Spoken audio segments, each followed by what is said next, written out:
Je bénis le Seigneur pour cette grâce, pour ce privilège que les responsables et nos leaders me font de pouvoir prêcher en ce jour. Amen. Amen.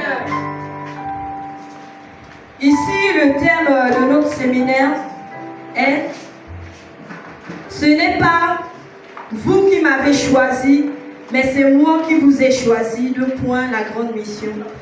Alors, nous allons ouvrir nos Bibles dans Jean 15 à partir du verset 16.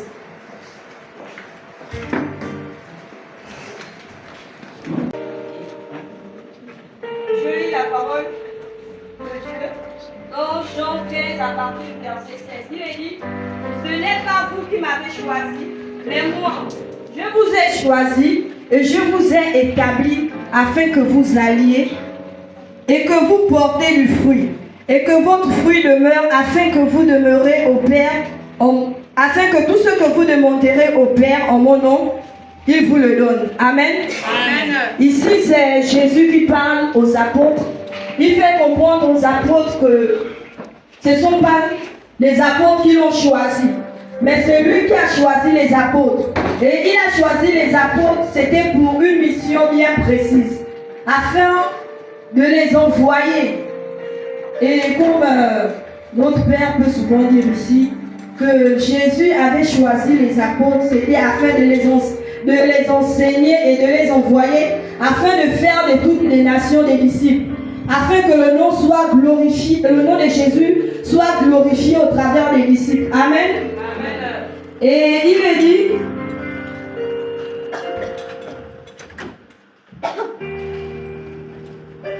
afin que vous alliez et que vous portez du fruit. Amen. Amen.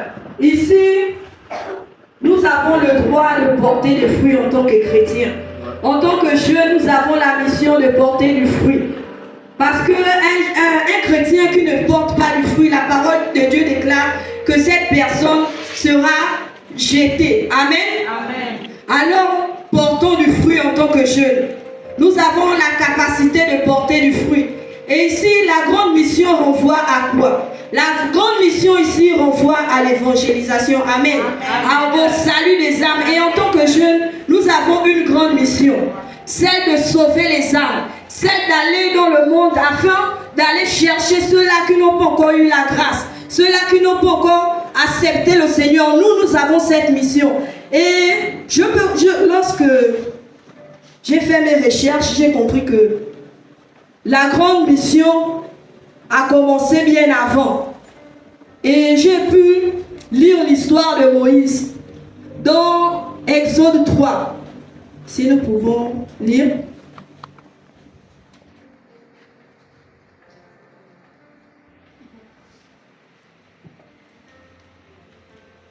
Dans Exode 3, à partir du verset 1, il est dit, Moïse faisait paître le troupeau de Jéthro, son beau-père sacrificateur de Madian. Et il mena le troupeau derrière le désert. Il vint à la montagne de Dieu, à Horeb. L'ange de l'Éternel lui apparut dans une flamme de feu, au milieu d'un buisson. Moïse regarda, et voici le buisson était tout en feu, et le buisson ne se consumait point. Moïse dit, je veux me détourner pour voir quelle est cette grande vision, et pourquoi le buisson ne se consume point. L'Éternel vit qu'il se détournait pour voir, et Dieu l'appela du milieu du buisson et dit, Moïse, Moïse, et il répondit, me voici. Dieu dit, n'approche pas d'ici, ôte tes souliers de tes pieds, car le lieu sur lequel tu te tiens est une terre sainte. Et il ajouta, je suis le Dieu de ton père, le Dieu d'Abraham, le Dieu d'Isaac, le Dieu de Jacob. Moïse se cacha le visage, car il craignait de regarder Dieu. L'Éternel dit, j'ai vu la souffrance de mon peuple qui est en Égypte. Et j'ai entendu les cris que lui font pousser ses oppresseurs, car je connais ses douleurs. À partir du verset 8, je suis descendu pour le délivrer de la main des Égyptiens et pour le faire monter dans ce pays dans ce pays, dans un bon et vaste pays, dans un pays où coule le lait et le miel, dans les lieux qui habitent les Cananéens, les Étiens, les Amoréens, les Phérésiens, les Héviens et les Jébusiens. Voici les cris d'Israël sont venus jusqu'à moi, et j'ai vu l'oppression que leur font souffrir les Égyptiens. Amen.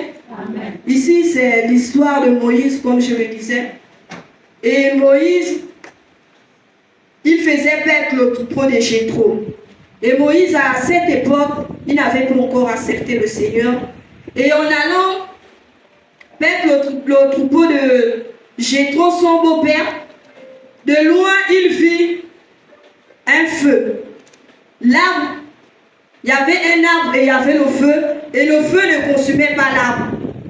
Et Moïse, ayant vu le feu, il voulait se rappeler. Il a dit, je vais me détourner pour aller voir. Et en arrivant, le Seigneur lui a dit, ne t'approche pas, car le lieu où tu te trouves est un lieu saint. Il a dit à Moïse, enlève tes souliers. Ici, les souliers représentaient le péché parce que Moïse ne s'était pas encore converti. Amen. Amen. Et je prends ce passage, pourquoi? C'est parce que ici,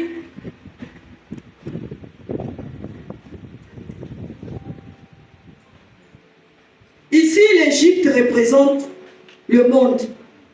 Dehors, il y a des jeunes qui ont besoin de Jésus. L'Égypte ici, c'est la manière dont ceux qui n'ont pas encore accepté le Seigneur se comportent, vivent. Ils n'ont pas une personne pour leur canaliser. Mais nous, en tant que jeunes, nous avons ce pouvoir, ce mandat d'aller et de prêcher à ces personnes afin qu'ils sortent de l'Égypte. Ils sortent de l'Égypte afin de nous rejoindre et afin que nous puissions parler du Seigneur, afin que nous puissions tous servir le même Dieu. Amen. Amen. En tant que jeunes, nous avons une mission. Nous savons que la mission de Moïse n'était pas facile. Et nous, en tant que jeunes, nous avons aussi cette mission d'aller et de prêcher la parole de Dieu. Parce que si nous avons été sauvés, c'est pour sauver les autres. Nous n'avons pas été sauvés pour nous-mêmes. Et en tant que jeunes, nous ne devons pas être égoïstes. En tant que jeunes, nous devons partir afin d'appeler ceux-là qui n'ont pas encore connu le Seigneur, afin de leur dire que le Seigneur les aime. Le Seigneur est mort pour eux à la croix. Le Seigneur a tout payé pour eux. Et nous, en tant que jeunes, nous avons ce mandat, cette capacité d'aller et de prêcher à ces jeunes. Amen. Amen. Et ces jeunes-là, ce soir, ce n'est pas le fruit de Lazare. Il est dit dans Jérémie qu'avant que je ne t'eusse formé dans le sein de ta mère, je te connaissais. Le Seigneur nous connaissait pourquoi? Pour que nous soyons tout simplement des jeunes qui évangélisent. Des jeunes là qui n'ont pas peur de parler de Dieu. Des jeunes là enflammés. Des jeunes qui ont le zèle de l'évangile. Et c'est pour cela que nous devons partir. Nous devons sortir de notre zone de confort afin de parler à ces jeunes. C'est vrai que lorsque nous partons, ce n'est pas facile. Il y a des gens qui raisonnent. Si tu dis, mon frère, Jésus t'aime, il va dire, qu'est-ce que Jésus a fait pour moi? Mais toi, jeune, tu dois démontrer à cette personne que Jésus a payé le prix pour lui, que Jésus est mort à la croix pour lui, que Jésus s'est sacrifié pour lui. Et dans la parole de Dieu, le Seigneur pouvait dire, qui enverrai-je? Qui enverrai-je? Et le Seigneur nous dit, c'est nous qu'il va envoyer pour aller parler à ces jeunes. Il va nous envoyer, il nous a déjà équipés parce qu'en tant que jeunes, nous avons ce mandat. En tant que jeunes, nous devons parler de Dieu et nous devons porter du fruit. Lorsque nous partons évangéliser ces personnes, lorsqu'ils viennent dans la maison du Seigneur, nous devons montrer à ces personnes l'amour. Parce que sans amour, on ne peut pas l'évangéliser. Il n'y a qu'une personne qui a l'amour, qui sait ce que le Seigneur a fait dans sa vie, qui peut aller évangéliser, qui peut aller parler aux autres qui n'ont pas encore connu le Seigneur. Alors portons du fruit. Lorsque ces jeunes viennent, nous devons les encourager à persévérer. C'est vrai que ce n'est pas facile de servir Dieu. Mais lorsque tu t'accroches au Seigneur, lorsque tu sais sur qui tu comptes, tout devient facile. Peu importe ce que l'ennemi peut présenter devant nous, nous savons que notre foi n'est pas basée sur un homme, mais notre foi est basée sur le Seigneur. Amen, amen. Et pourquoi nous sommes, et pourquoi nous devons porter du fruit? Nous devons porter du fruit parce que c'est une recommandation du Seigneur. La Bible déclare que dans Matthieu 28, il est dit, allez et faites des nations des disciples. Amen, amen. Lorsqu'on évangélise, c'est pour faire des disciples. On n'évangélise pas pour que nous soyons des éternels bébés. Mais lorsqu'une personne vient en Christ, c'est pour qu'il puisse grandir spirituellement. Amen, amen. Et on évangélise, on fait aussi de toutes les nations, les disciples sont répondant à l'appel du Seigneur. Lorsque le Seigneur t'appelle, tu ne dois pas être comme Jonas pour dire Seigneur, non, moi je ne peux pas l'évangéliser. On va peut-être me dire merci, va évangéliser, je ne connais pas parler. Je ne sais même pas par où commencer. Je vais commencer à lire quoi? Mais le Seigneur a mis ses paroles en nous. Nous sommes des jeunes et en tant que jeunes, nous avons déjà connu le Seigneur. Et en connaissant le Seigneur, nous connaissons déjà sa parole. Et à travers cette parole, nous avons la possibilité aussi d'impacter la vie des jeunes. Et en tant que jeunes, nous avons la capacité d'impacter. Parce que si nous sommes sauvés, c'est pour sauver notre frère. Et nous sommes dans différents lieux. Tu peux être dans ta maison, à l'école, au travail. Tu as la possibilité d'évangéliser. Donc Timothée pouvait dire que personne ne méprise ta jeunesse. Et nous devons aussi comprendre que pour qu'on ne méprise pas ta jeunesse, nous devons nous conformer à la parole de Dieu. Et nous devons comprendre que l'évangélisation aussi est un style de vie.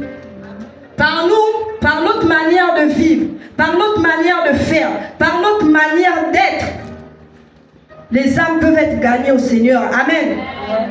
Si c'est toi à la maison qui boude, c'est toi qui as du mal à saluer ton frère et ta soeur dehors, c'est toi qui as toujours le visage attaché, même si ces personnes connaissent que celle-là, elle est chrétienne, mais ils vont peu douter de ta chrétienté. Amen. Amen. Parce que lorsqu'on est chrétien, on doit attirer par notre manière d'être, par notre langage. C'est nous qui sommes chrétiens, mais c'est nous encore à la maison qui insultons. C'est nous encore à la maison qui faisons le Congo-ça. C'est nous encore à la maison que les voisins viennent même encore dire voici. On vient même encore, ils viennent se plaindre auprès de tes parents. Amen, amen. Mais nous devons être des jeunes qui sont motivés pour l'évangélisation.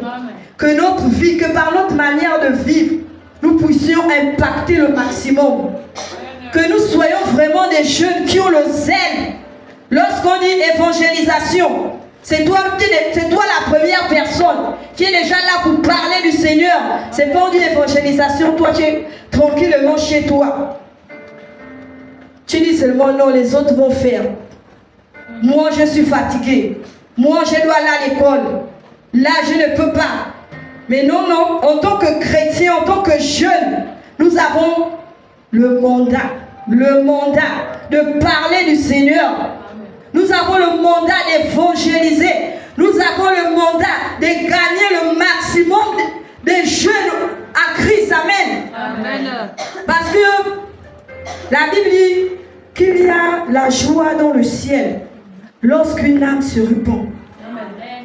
Et en tant que jeunes, nous devons faire la joie du royaume des cieux. Parce que les comptes nous seront demandés. Nous marchons avec nos amis, nous marchons avec nos frères et nos sœurs, qui n'ont même pas encore connu la personne de Jésus. Mais nous, en tant que chrétiens, nous devons parler de Jésus à ces personnes. Parce que si nous ne parlons pas du Seigneur, le sang de ces personnes vont retomber sur nous. Et pour que le sang de ces personnes ne retombe pas sur nous, nous avons la mission de parler. La Bible dit quoi? Que nous devons contraindre ces personnes. Même si la personne dit non, je ne veux pas, toi en tant que chrétien, tu dois dire non. Tu dois passer du temps aussi pour cette personne dans la prière. Que Seigneur, je veux que mon frère soit sauvé. Que lorsque je vais parler du Seigneur, je vais parler de toi à cette personne. Que les raisonnements tombent dans sa vie au nom de Jésus-Christ de Nazareth. Et lorsque, il y a une fois, on était parti avec Respo Splendeur aller évangéliser. C'est vrai que ce n'est pas facile d'évangéliser. On était encore nouvelles. Et lorsque nous sommes partis vers ce monsieur, pour dire au monsieur que Jésus t'aime, on avait des pantalons. Le monsieur nous a tout simplement dit, non, vous n'avez pas le droit de me parler de Jésus. Parce que vous êtes en pantalon. Et une femme ne doit pas porter les pantalons. Nouvellement qu'on était, on a regardé le monsieur. Et c'était maintenant le monsieur qui nous parlait. C'est là le monsieur qui nous parlait. On était maintenant, on regardait le monsieur, on ne savait plus quoi dire. Parce qu'à cette époque, on n'avait pas encore lu ce passage. Mais malgré ce qu'il nous avait dit, ça ne nous a pas découragés. Malgré qu'il nous avait dit non, mes petites, ne me parlez pas, vous ne connaissez pas la Bible, tout ça là. Splendeur, le monde avait encore continué pour aller évangéliser d'autres personnes. C'est pour nous dire que lorsque nous avons le feu de l'évangile, rien ne peut nous arrêter. Peu importe l'obstacle qui peut se présenter devant nous, peu importe le cœur endurci de cette personne, mais nous avons le Saint-Esprit. Car c'est le Saint-Esprit qui a la capacité de toucher les cœurs. C'est le Saint-Esprit qui a la capacité de rendre un cœur dur au cœur de chair. Alors en tant que jeunes, lèvons-nous afin d'impacter le maximum de jeunes. Car nous avons une grande mission. Nous avons la mission de ramener ceux qui se sont égarés sur le droit chemin pour leur dire que Jésus leur aime. Peu importe ce qui a fait en sorte qu'ils s'égarent, mais Jésus a payé le prix pour eux. Amen, amen. Amen.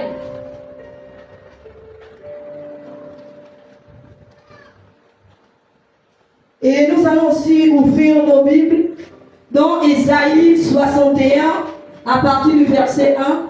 Si une personne peut m'aider. Ésaïe 61, verset 1. Le décret, l'Esprit du Seigneur. L'Éternel est sur moi, car l'Éternel m'a oint pour porter de bonnes nouvelles aux malheureux. Il m'a envoyé pour guérir ceux qui ont le cœur brisé, pour proclamer aux captifs la liberté et aux prisonniers la délivrance. Amen, amen. Amen. Ici, c'est Ésaïe qui parle. Il nous dit que l'Esprit du Seigneur est sur nous, car il nous a oint pour apporter la bonne nouvelle aux malheureux. Ici, nous devons comprendre que la bonne nouvelle, c'est Jésus. Nous devons faire comprendre à ces personnes qui ne le connaissent pas que la bonne nouvelle, c'est Jésus qui est venu mourir à la croix pour eux, qui est venu se donner parce qu'il voyait qu'on était perdus. Le monde allait mal et il a décidé de venir pour ces personnes. Amen, amen. Et il ajoute, ils m'ont envoyé pour guérir ceux qui ont le cœur brisé. Nous avons le droit d'aller parler à ces personnes qui ont le cœur brisé. Parce qu'il y a des gens, tu peux être avec une personne et la personne ne te dit pas réellement ce qu'il a dans son cœur. La personne souffre, il y a des gens qui souffrent dehors. Il y a des gens qui sont abattus. Il y a même des gens qui veulent se suicider. Mais nous, si nous partons évangéliser, ces personnes peuvent revenir sur le droit chemin et reconnaître que le Seigneur a payé le prix pour elles. Amen, amen. Amen. Et il ajoute, pour proclamer aux captifs la liberté et aux prisonniers la délivrance. Il y a ceux-là, comme je le disais, qui marchent selon leur plaisir. Ils font ce qu'ils veulent. Ils n'ont des comptes à rendre à personne. Si c'est décidé peut-être qu'aujourd'hui, je m'en vais boire, je m'en vais danser comme je veux. Ces personnes sont des personnes prisonnières. Elles sont des personnes prisonnières par les choses du monde. Mais nous, en tant que jeunes, nous devons nous rapprocher de ces personnes et d'aller parler du Seigneur. Car nous avons une grande mission, c'est de ramener les captifs Amen, amen. Amen. Et dans Jérémie 1, à partir du verset, nous allons lire la parole de Dieu dans Jérémie 1, à partir du verset 17. Et toi, Saint-Terrain, lève-toi, et dis-leur tout ce que je t'ordonnerai.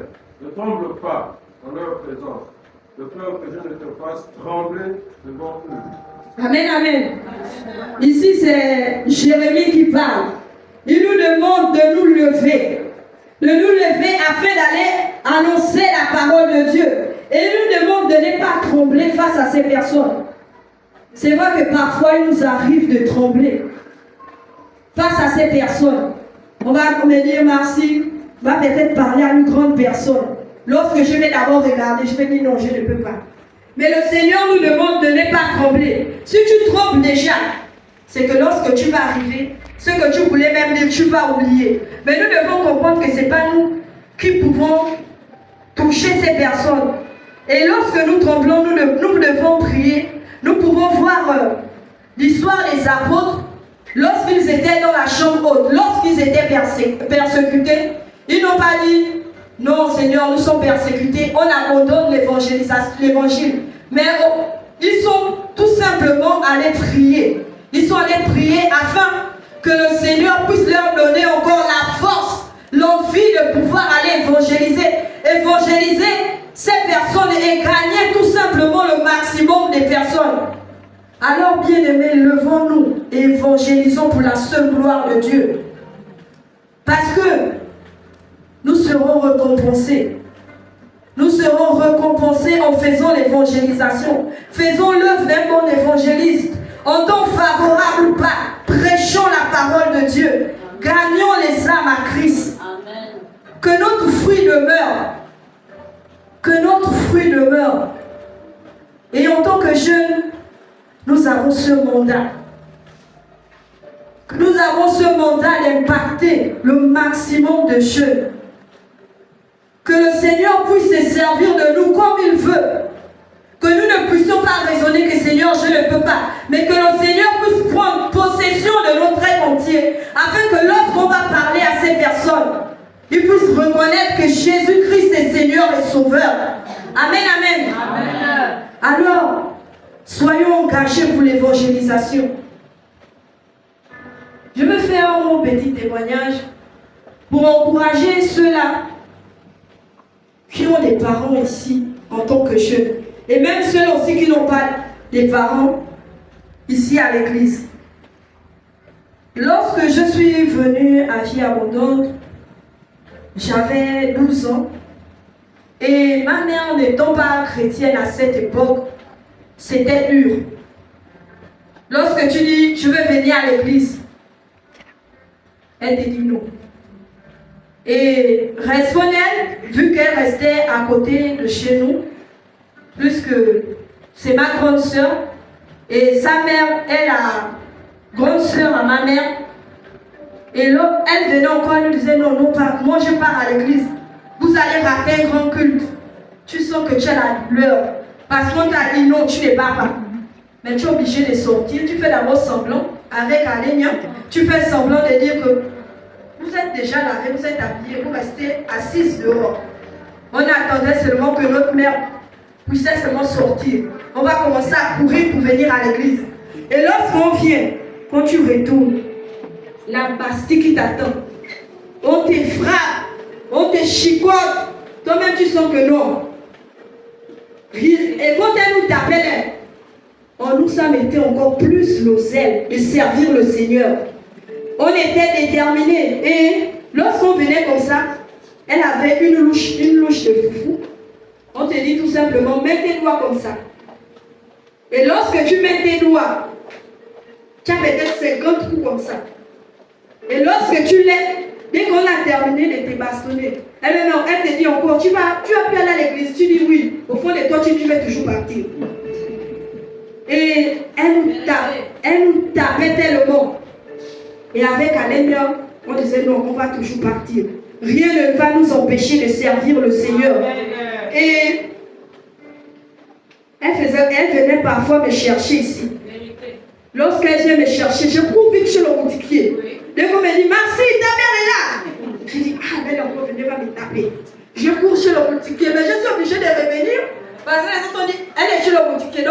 Seigneur, que ça te donne d'abord les taloches depuis la cafette là. Pourquoi tu sens que, oh Seigneur Jésus, tu pleures là, tu as que mal au cœur, Seigneur, on va me taper jusqu'à quand en fait? Parce que je suis en train de te servir. Et qu'on arrive à la maison. Merci. Soulève tes bagages. Allons chez ton père.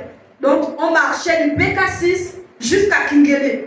Donc, j'ai le sac, j'ai la, on appelle ça, la bassine à la tête des habits, j'ai le sac. Elle me dit, on marche vite. Tu es têtu, on te demande de ne pas aller à l'église. Donc, tu là, tu pleures tout le long là. Au fond de moi, je disais, c'est pas mon problème. Je vais toujours aller à l'église. Même si tu me tues, je vais aller à l'église. Donc, elle dit, ok, va chez ton père. Merci, va chez ton père. Dès qu'on arrive auprès de mon père comme ça, elle me dit, merci, retournons. Je regarde ma mère, je dis, je ne retourne pas. Je ne retourne pas. Parce que je sais que tu vas encore aller me taper. Je ne veux pas retourner. Elle me dit, tu ne veux pas retourner, reste. Donc je suis maintenant là en train de pleurer. Je sais que chez mon père aussi ça va être compliqué. Parce que lui il était bouddhiste. Donc je suis maintenant là. Lui encore me dit, ma fille allons. Donc je suis maintenant en train de pleurer. Que là c'est fini, je ne veux plus aller à l'église. Chez lui là-bas, il va m'interdire complètement d'aller à l'église. Après mon oncle venait, il me ramenait. Elle me faisait toujours asseoir. Merci. Tu as compris? n'est pas appris à l'église. N'est pas appris à l'église, c'est toujours là, oui. J'ai compris plus que son petit nom c'est Yé. J'ai dit oui, j'ai compris. Elle dit, tu as compris? J'ai dit oui, j'ai compris. Mais il y avait un jour qu'elle m'avait tellement tapé. Le jour-là, c'était un samedi, j'étais venue ici à l'église. Et ma tante m'avait appelé à Kingele. J'étais partie avec Charlène. Et en allant là-bas, ma mère savait que je devais partir le dimanche à l'église. J'ai dit, nous sommes en train de partir. Elle a dit, d'accord, il n'y a pas de souci, partez. Mais je ne sais pas ce qu'elle a eu. Elle est venue me chercher là-bas à Kingele. Commencer à me taper devant les gens. Je dis, celle-là, quel problème? Là, tu vas aller devant l'église, les coups là. Les gens qui venaient séparer, elle que non. Elle était, tu me bastonnais, j'étais seulement là. Après, elle m'a même déchiré les habits. Elle m'avait déchiré les habits. Pour moi, dans ma tête, je m'en foutais. Elle dit, tu vas me déchirer les habits pour que je n'aille pas devant l'église. J'irai. Donc, elle m'a soulevé depuis Kingele. Avec les habits déchirés, elle a tapé seulement mon haut. Moi aussi, je marchais comme si de rien n'était. Les gens me regardaient. Avec les habits déchirés. Quand on arrive à la maison comme ça, là, elle a fermé la porte. Comme tu ne comprends pas de ne pas aller à l'église, de ne pas servir le Seigneur aujourd'hui, je vais te bastonner. Je vais tellement te faire du mal que même pour te lever pour aller à l'église le lendemain, tu ne pourras pas. Donc elle a commencé à me bastonner. Là, le foufou, tu encaisses là-bas le coup. Aïe, aïe. Elle sent que c'est trop les coups de poing au visage. Ce n'était pas mon problème après. Elle me dit, mets-toi à genoux. Tu l'as à genoux, mais il a bien bastonné. Tu ne fais que pleurer, pleurer. Elle prend la bougie. Comme tu étais têtu, tu vas, excusez-moi pour l'expression, comme tu étais têtu, tu vas te déshabiller et tu vas complètement t'accroupir comme ça la bougie va te brûler. Je suis là, je regarde là-bas ma mère. Oh, la bougie va me... Je suis là, j'étais là à genoux, je n'ai fait que pleurer. Je dis, mais qu'est-ce que j'ai fait? Après, comme j'ai dit, je vais aller chez mon père. Là, c'était la catastrophe. Elle dit, tu vas aller chez ton père qui n'a rien fait pour toi. Elle fait l'aide sortir l'acte de naissance. Ok. Puisque tu es têtu, voici ton acte de naissance. Prends ton acte de naissance. Moi, si je prends l'acte de naissance, elle me dit, déchire. Je ne suis plus ta mère. Je suis d'abord en train de pleurer. Je déchire l'acte de naissance comment? Déchire l'acte de naissance là, dépêche-toi. Et ma mère était à cette époque-là vraiment possédée.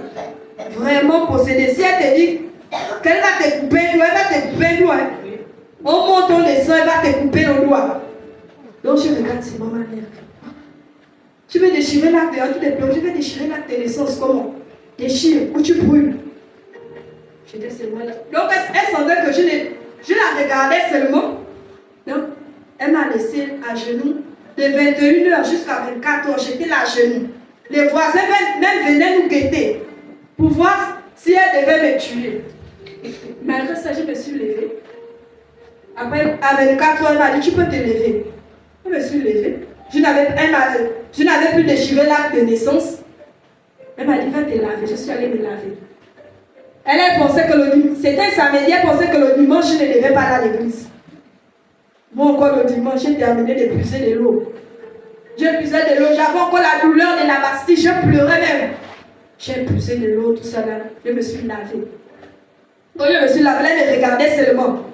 Je me suis lavée, je me suis habillée. Je suis venue à l'église. Et en venant à l'église, ce qui fait que le jour-là, on avait chanté. Et c'était encore le pasteur Luka et Madame Luka qui était notre responsable, nos responsables à cette époque. Elle m'avait dit, Marcy, monte pour chanter. J'ai dit non, je ne pouvais pas parce que je pleurais pendant le culte même. J'avais la douleur, on m'avait même arraché les cheveux à cause de la Bastille. Donc j'étais seulement là. J'ai dit non, je ne peux pas monter. Pendant le culte, je pleurais. Dès que c'est encore arrivé à la maison, Seigneur, c'est maintenant le voisin qui me parle. Oh non, ta mère est venue se plaindre chez moi que tu ne la respectes pas lorsqu'elle te dit, et ce voisin est même décédé, lorsqu'elle te demande de ne pas aller à l'église, toi tu pars. J'ai regardé seulement le voisin là. J'ai dit, je pars. J'ai dit, c'est normal. Parce que le Seigneur a tellement fait des choses dans ma vie. Lorsque je suis arrivée dans ces lieux, j'étais vraiment possédée, ce qu'on appelle possédée. Et ce sont nos parents ici qui me faisaient la délivrance. Et j'ai dit aux frères que c'est même, je ne manque pas de respect à ma mère, mais rien ne peut m'empêcher d'aller à l'église. Même si elle me tue, c'est pas un problème, je sais que c'est pour la bonne cause. Donc le voisin aussi, il me faisait que me conseiller. J'ai dit, je ne peux pas. Je ne peux pas. En montant des sangs, je connais en qui j'ai cru. Et en tant que jeune consacré, je ne peux pas accepter que, même si c'est ma mère, moi je vais rendre les comptes à Dieu. Donc, même si elle me tape, elle me tue, je sais que j'irai là-bas voir le Seigneur. Et elle aura des comptes à rendre à Dieu. Lui aussi, il a pu l'aller raconter. Maintenant, ma mère, elle a dit, non, je lave les mains sur toi. Je lave les mains sur toi. Je ne t'ai fait plus rien. Débrouille-toi. Et c'était compliqué.